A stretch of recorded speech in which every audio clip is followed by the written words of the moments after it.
Muy bien, ¿por qué Carlos Lazo, creador aquí en Estados Unidos de este proyecto llamado Puentes de Amor, es recibido por Díaz-Canel al más alto nivel en la isla? ¿Qué hay detrás de todo esto? Pues, como comentábamos, algo que no tiene muchos precedentes, ni siquiera con Aruca, recuerda, ¿no?, de Mar Azul. Yo creo que no se recuerda algo así tan señalado, lo que podría pues demostrar, como decía Comas, que hay cierto desespero por parte de La Habana de encontrar un entendimiento. El puente no lo quieren con el exilio, el puente lo quieren con la Casa Blanca, con el dinero norteamericano, tal vez. Estamos aquí con el doctor Marcel Felipe, abogado, presidente de la Fundación Inspiramérica.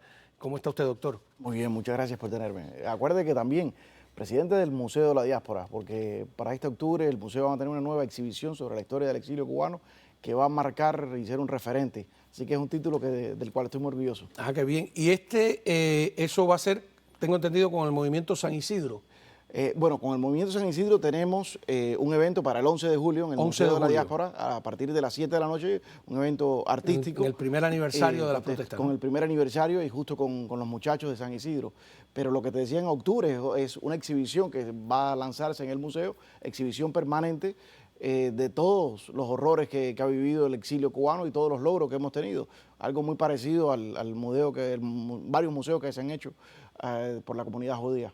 Y eso va a ser nuestra nueva propuesta, punto de referencia para que todos los que vengan a conocernos conozcan nuestra historia. ¿Y el 11 de julio es abierto? ¿Puede ir el público? Puede ir el público, la entrada es gratis, están todos invitados. En el Museo de la Diáspora. En el Museo de la Diáspora. Digo, usted va por Coral Way, cuando Coral Way dobla los Roads, ahí en la esquina está la unión del exilio histórico con los jóvenes de San Isidro.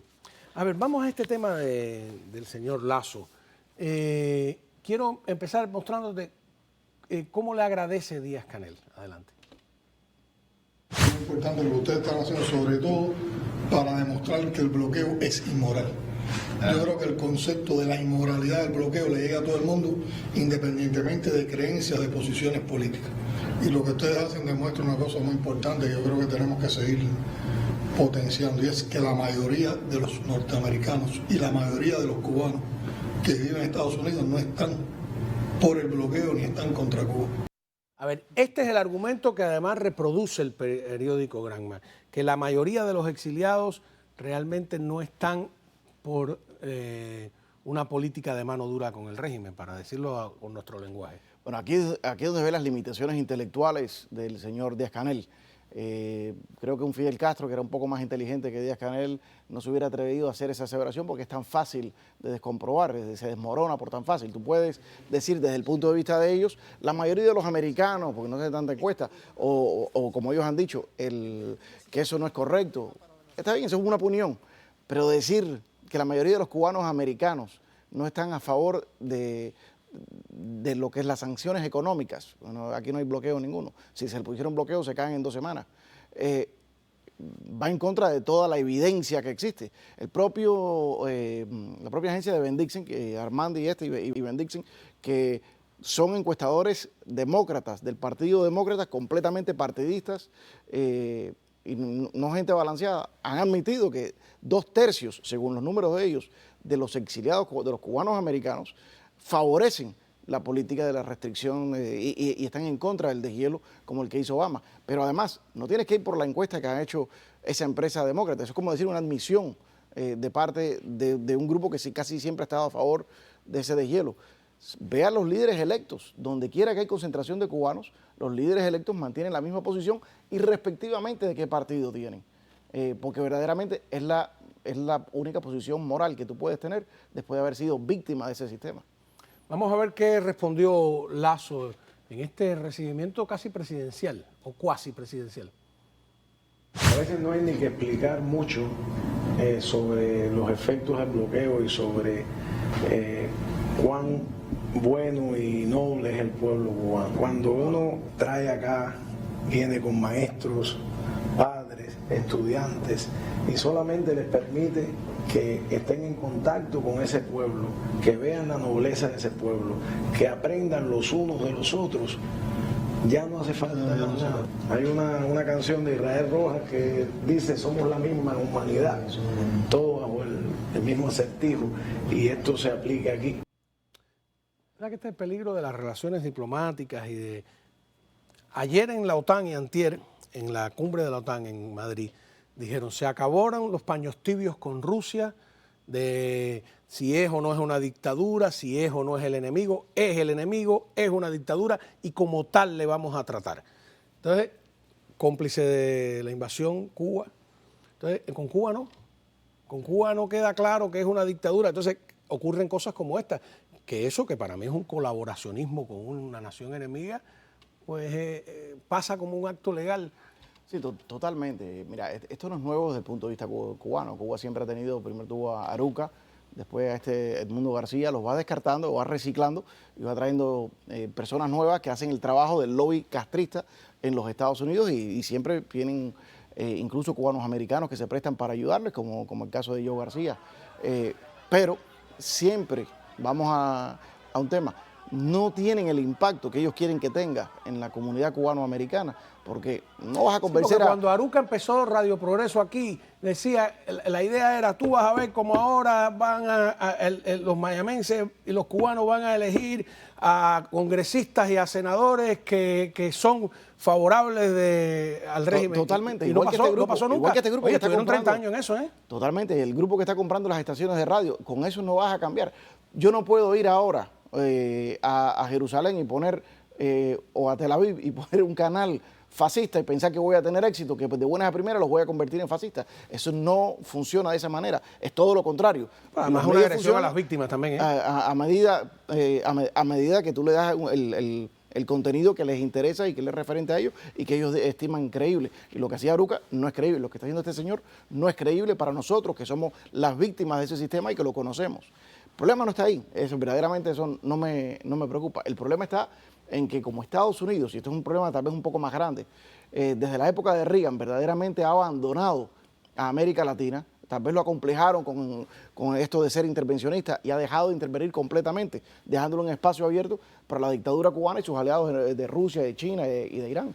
Y en base a eso, pues sucede que las personas dentro de los Estados Unidos, los intereses económicos que quieren hacer negocios con Cuba, van adelantando. Y hay un resultado con nombre y apellido que es Emily Mendrala. Emily Mendrala es una señora que trabaja para el Departamento de Estado. Ahí la tengo en una foto que está con Lazo, recibiendo la famosa firma.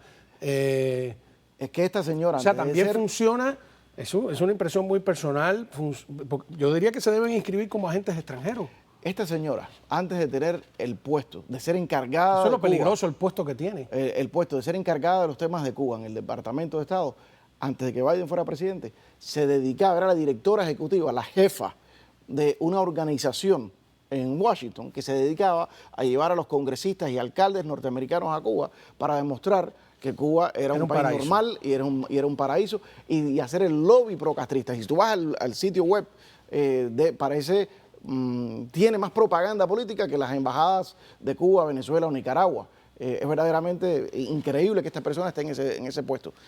Dentro del Partido Demócrata, eso es como nos están llevando. Y desafortunadamente no tenemos el liderazgo de Manny Díaz como presidente del Partido Demócrata de la Florida para decir, si ustedes quieren ganar elecciones acá, necesitamos que el Partido Demócrata sea fuerte en contra de la dictadura cubana. Porque realmente, como te dije, se ha abandonado en lo que es la política exterior de los Estados Unidos, el oficialismo, se ha abandonado a América Latina. ¿Qué es lo que nos queda? Lo único que lo hemos mantenido relevante somos los cubanos con nuestro voto acá en el sur de la Florida. Pero desafortunadamente cada vez nos van llevando más a tener una política de un solo partido, porque no veo a Manny Díaz moviéndose. Estamos a Ned Tadeo y por supuesto tenemos al senador Menéndez, pero necesitamos más activismo del Partido Demócrata, porque no podemos caer en ser una causa de un solo partido. Yo no quiero que caigamos en eso, pero desafortunadamente cuando tú ves que personas como esta están nombradas políticamente, no son de carrera, nombradas políticamente, es verdaderamente una bofetada para el exilio cubano y una forma de decir no nos interesa, no queremos competir por tu voto. Y esta afirmación de que la mayoría de los exiliados realmente están en una posición de establecer una buena relación con el régimen castrista, vamos a ver, por ejemplo, lo que dice un expreso político como Luis Zúñiga. Adelante. En Estados Unidos, las leyes se respaldan por representantes del pueblo. Y esa ley del embargo está respaldada por décadas a través de los representantes elegidos por el pueblo norteamericano, no solamente en Miami ni en la Florida, sino en todos los Estados Unidos, en el Congreso de los Estados Unidos. Y el respaldo al embargo ha sido siempre abrumador por estos representantes del pueblo norteamericano.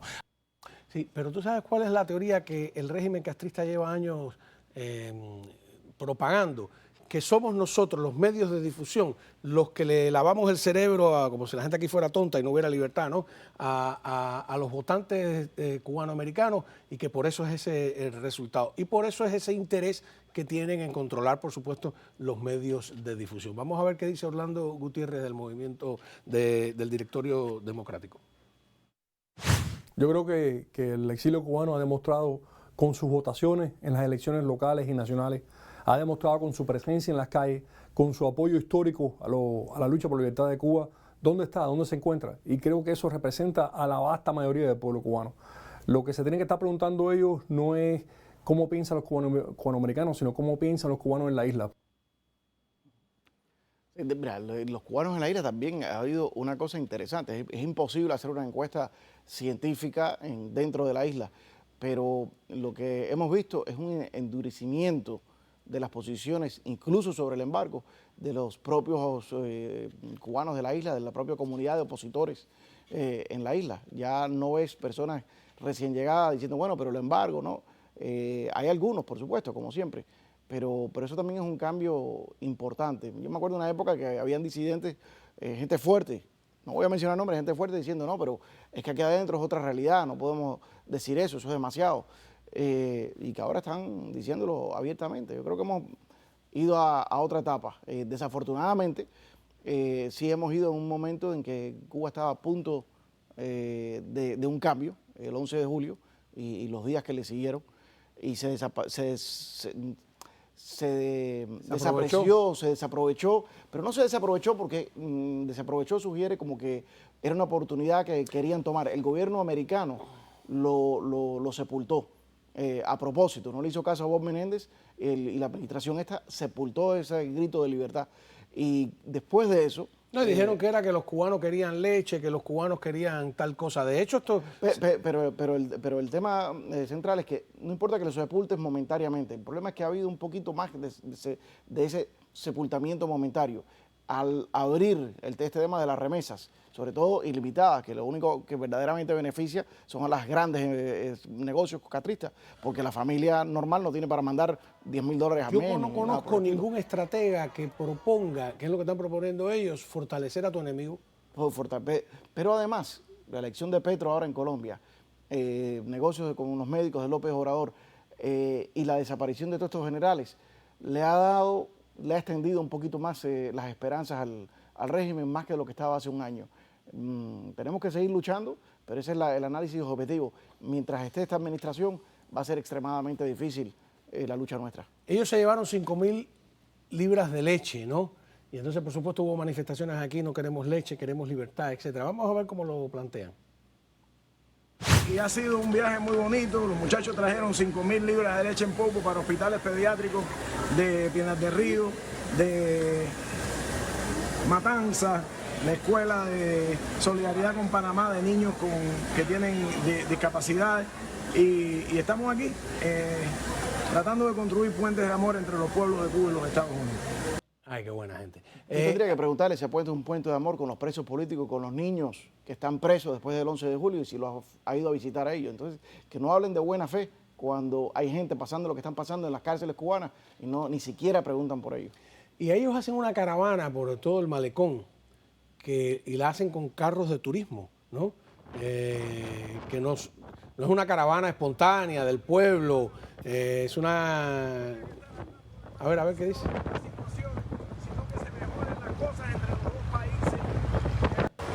Ahí. Es una caravana, es como un party, ¿no? Es un carnaval. Son carros alquilados de turismo. Bueno, no sé si se lo dieron gratis a él. Pero eso no es una caravana como ocurre aquí, que son la gente que sale con sus autos de verdad, que son los suyos, con los que van a trabajar. No, y ponen su propia gasolina. Es decir, con la escasez que hay en Cuba, eso es como todo. Cuando ellos van y dicen, no, yo conozco la Cuba de real porque yo voy a Cuba. No, tú vas a Cuba, te hacen un montaje y tú vives una Cuba artificial que es la Cuba que viven los Castro, porque eres un invitado especial, porque es la persona que ellos quieren promover. No vives como un cubano de verdad. Ve y pásate una semana en Cuba como un cubano de verdad y vamos a ver si sigues con la misma opinión, si eres honesto. Mira, no ven, no quieren mirar, no les interesa, tienen otros planes. Otros intereses. Y cuando hay gente que sospecha, ¿de verdad te convertiste aquí? ¿O te enviaron? ¿O eres parte? Mira, son sospechas válidas porque el propio régimen ha alardeado de eso. Tú no estabas en Cuba, pero ellos hicieron una serie que se llamaba Silencio ha tenido que ser, creo que era el nombre, donde alardeaban de cómo ellos entraban aquí, cómo incluso gente que se pasaba 15, 20, 17 años en los Estados Unidos trabajaba para ellos. Entonces ellos mismos son los que han presumido de ese tipo de cosas, ¿no? Es un mundo que nosotros los cubanos vivimos y conocemos y desafortunadamente el resto de la población americana no lo conoce tanto, no lo entiende, no lo vive. Hace poco descubrieron un espía ruso en una de las universidades más clásicas de los Estados Unidos para materia de relaciones exteriores en Johns Hopkins. Y el artículo que decía... Mira Lazo ahí con el de la Rea Avispa, correcto, tienen esos vínculos directos y pasan desapercibidos. Es un mundo paralelo. Nosotros lo conocemos, lo vivimos, es muy difícil explicárselo al americano promedio cuando tú ves... Que los fantasmas sí existen, ¿cómo se lo explica? Esos fantasmas sí existen y que cuando ves este desorden social en los Estados Unidos, puede tener sus causas en los Estados Unidos, pero tiene agitación extranjera. Pero están los textos de ellos, ¿no? De cómo crear y cómo agitar y cómo dividir, y etcétera, etcétera. Te agradezco que hayas estado con nosotros. Recuerdo 11 de julio, pues el Movimiento San Isidro en el Museo de la Diáspora, pues usted está invitado, puede participar. A partir de las 7 de la noche. Allí, luego en octubre, por supuesto, tendremos tiempo para anunciar todo lo que va a suceder en ese museo, que es precioso, por cierto.